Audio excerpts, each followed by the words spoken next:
and punishment. Religion is always in the control business. And that's something people don't really understand. It's in the guilt-producing control business. And if you have heaven as a place where you're rewarded for your goodness and hell as a place where you're punished for your evil, then you sort of have control of the population. And so they create this fiery place, which has quite literally scared the hell out of a lot of people throughout Christian history. Mm. And it's part of a control tactic. But wait a minute, you're saying that hell, the idea of a place under the earth or somewhere where you're tormented for an eternity, is actually an invention of the church? I think the church fired its furnaces hotter than anybody else.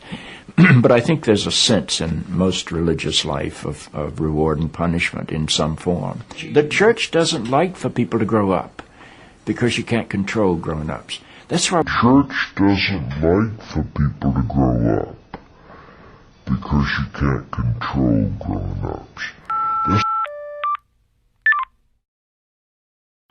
If I make my bed in hell, you are still with me. Is King David in hell? What?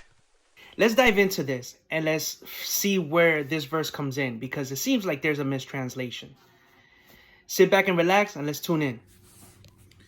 So in Psalms 139 verse 8 says, according to the King James Version Bible, it says, "If I ascend up into heaven, thou art there. If I make my bed in hell, below thou art there." So is King David stating that even though when he dies, after he dies, and then he goes straight to hell, God is still with him? Is this a correct translation? None of these details added up at all. Something's off here, because as I remember growing up in Catholicism, hell is a no-no. And hell means that you're far away from God. So let's dive into this. So about around the 8th century BC, like the earliest parts of the Hebrew Bible, which is the Torah and the Tanakh, describes the afterlife, which is known as Sheol. Sheol is known as a shadowy, silent pit where the souls of all the dead, they sit and they wait in a silent existence, or forever outside of the presence of God. So for example, like in Psalm 6 verse 5, it says, "For in death there is no memory of you. In Sheol, who shall give you thanks?" That doesn't sound like they're burning.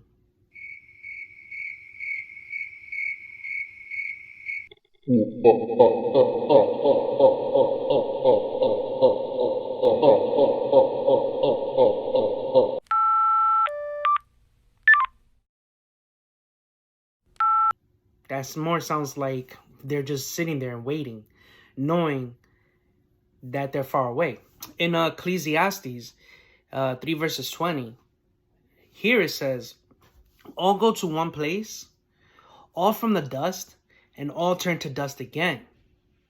So the ancient Hebrews, they understood that when you die, or their way of understanding was that you go straight to a grave where it's silent, from dust to dust. Kind of makes sense there. But still, there's nothing showing that you're going to go to a burning place and burn in fire. So by the 6th century BC, Sheol was increasingly viewed as a temporary place where all the departed awaited as a bodily resurrection. So by this time, by the 6th century, now the ancient Israelites were looking at it that besides you sitting there and waiting in the pit, your body eventually is going to be resurrected. This was now the new understanding. So in the Hellenistic period, like the book of Daniel and also the book of Enoch, a different view was surfacing, where a split between good and evil became a new understanding. So like the book of Enoch mentions the angels or watchers, as it says in the scripture, who will be thrown in the lake of fire on the day of judgment. The books of Daniel and Enoch, they were known as the apocalyptic writings. So the Jewish apocalyptics, they were known as dualists. do this. What?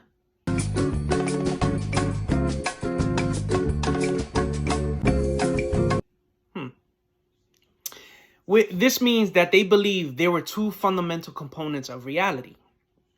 Like, the righteous would dwell in the presence of God, and the wicked, they would suffer in the fiery torment that was known as Gehenna, described as a cursed place of fire and smoke. So now we moved away from Sheol, of a pit where you just silently wait, to now we're moving into something more where good and evil, now there's a place for bad people, which is called Gehenna. So what is Gehenna? Gehenna was well known in the ancient city of Jerusalem as the valley of the son of Hinnom, or Ben Hinnom, which is son in Hebrew, which can also be visited today. So till this day, you can go to the valley of Hinnom, or the son of Hinnom. Gehenna was broadcast as a city garbage dump and sewer, where garbage would be always burned. So now Gehenna is a place where, besides that you're gonna go there for being evil, also there's a city. It's a garbage dump where they dump all the bad stuff there. So besides that, it's understood as a garbage dump outside of Jerusalem. Parents also took their children to be sacrificed. Get this. To be sacrificed to the god Molech. And thrown in the fire.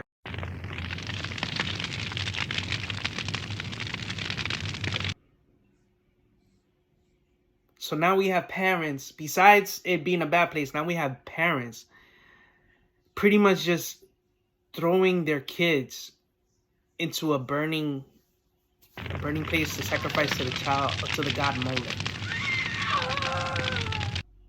So according to Jeremiah, they have built the high places of Topheth, which is in the valley of the son of Hinnom, to burn their sons and their daughters in the fire, which I didn't command, nor did it come into my mind. So here you can see in Jeremiah that the parents were burning their children to a bull with horns.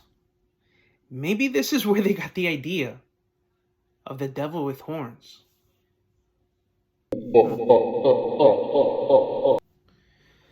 So by Yeshua's time, which is the 1st century CE, many Jews, Yehudims, were also apocalyptic believers who believed that God had revealed to them the heavenly secrets that would make sense of the earth's reality. We also have to keep in mind, by the 1st century, Rome was ruling. So the Yehudims, or the Jews that were around that time, in Yeshua's time, they were seeing a lot of things going on, especially because Rome was ruling. And Rome was doing a lot of destructive stuff. So this is where you could see why Yeshua was referencing many times, like in Mark 9:43, where the evildoers will then go to Gehenna. Because whatever was taking place in that time, this was considered that the good would be with God, but the bad people are going to suffer in Gehenna. This is where you could start seeing that they started adding it. So now that Gehenna was being more used and referencing to like a burning place for the evildoers, I think this is where you could start seeing it. You could start seeing it as a metaphor for hell. And why, like in Mark 9 verses 1, Yeshua said, he said to them, "Most certainly I tell you, there are some standing here who will in no way taste death until they see God's kingdom come with power." So remember, for Yeshua, his mindset is in the apocalyptic view. And for him, the end will arrive very soon before his disciples had all died. By the 4th century BC, after the Greek King Alexander the Great conquered Judea, parts of Greek culture began to influence the Jewish religious faith. In ancient Greece, the underworld realm was called Hades, which is also the name of the god who is the king of the underworld. Hades is where evildoers would suffer. But there's also an imprisonment on an even deeper level, which is called Tartarus. Like in 2 Peter 2 verses 4, it mentions Tartarus. For example, it says, "For if God did not spare angels when they sinned, but cast them down to Tartarus, and committed them to pits of darkness to be reserved for judgment." The Greek Hades was also added in some of the other scriptures. For example, like Luke 10 verses 15, Luke 16 verse 23, and also Matthew 16 verse 18. Here you can start seeing that Hades was added. Centuries later, writers kept the concept of Hades and Tartarus, which then wiggled its way as the word hell.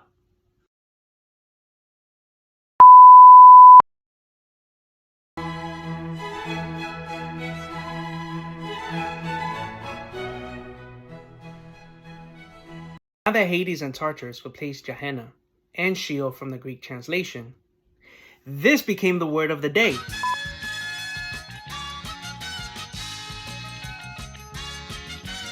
Plato mentions that Tartarus is where the souls were judged and punished after death. Maybe this could be where the idea that humans can also be sent there. So Christianity kept the idea of Hades as the final destination for sinners. Still, there's no mention of souls being sent to hell. By the 5th century AD, Catholicism has now become fully established and also wanted to be the dominating religion, like a new world order. The Pope and the Church Fathers came to a lovely agreement that a place called Hades is a real place, a realm that people should fear as an eternal destination of punishment and torment. So they started mixing the understanding of Hades as the ruler with Satan.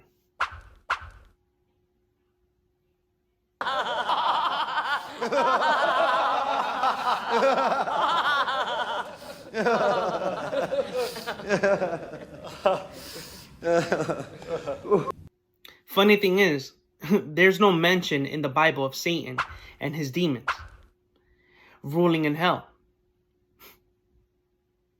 Okay, so why did they do that? Why did they mention that? Only that he will be thrown in the bottomless pit of Tartarus and cast in the lake of fire. But still, this has not become the hell we know today. One of the first documents that would have influenced the art of hell would be known as the Eleusinium,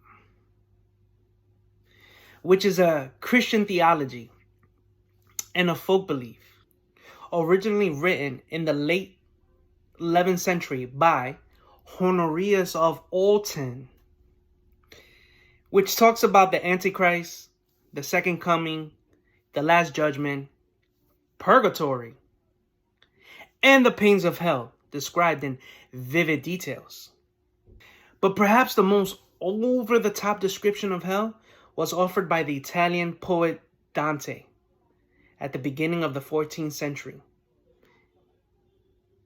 which is known as the Divine Comedy. In the first section of the Divine Comedy, it says, "Here the souls of the damned are punished with tortures matching their sins. Gluten lies in freezing pools of garbage, while murder is trashed in a river of boiling blood." For the Divine Comedy, the medieval theologians used the stories to provide direct details with paintings. They were like, dude, we're going to definitely use this. This is how we're going to scare the people, and we're going to get them exactly. Why? Because we're going to use pit full of dark flames, terrible cries, a gagging stench, and rivers of boiling water filled with serpents. Down from the skies, rivers and seas boiling. Just so we could scare you even more and get their whole trust with the church. This is the plan. Then the medieval theologians, they continued to stress that the worst of all these torments, this is how they wanted to get you, was that you will be in an eternal separation from God, since there are different levels of Hades or hell. because in Hades, there's different levels. Hell? But they just changed the word. So through the church, only in accepting their terms of salvation can you be once again connected with God. This is how the church kept the people in a box so they do not think for themselves, which you can see to this day. It's almost like a game show. Come on down. Come on down. But anyways, so then the hell that Christians are taught today was associated with the lake of fire. But then how can the lake of fire be cast in the lake of fire? See, there's confusion here, because the words just don't add up. Or hell is cast in the lake of fire, or hell in hell. See, and this mistranslation has caused a lot of confusion. These details added up and all. And with this final note, King David is not sleeping as a baby while the fire is on for roasting marshmallow. Hell is just the name of Loki's daughter. Hades is for the Greeks. Gehenna is a garbage dump. Sheol is to bury you 6 feet under. Thanks for watching, and hope you enjoyed this video.